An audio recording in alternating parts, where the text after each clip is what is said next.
नमस्कार मंडळी. आपण कितीही कष्ट केले तरी कधीकधी नशिबाची साथ मिळत नाही. घरात सतत कटकटी, आजारपण किंवा आर्थिक चणचण भासतीये का? आपण अनेक उपाय करतो, पण मूळ आधार विसरतो. तो म्हणजे आपली कुलदेवता.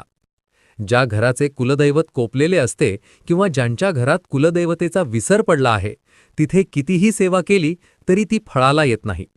पण विचार करा, जर साक्षात रामनवमीच्या मुहूर्तावर तुम्ही तुमच्या कुलदैवतेला जागृत केलं आणि सोबत स्वामींची जोड दिली, तर तुमचं आयुष्य कसं बदलून जाईल.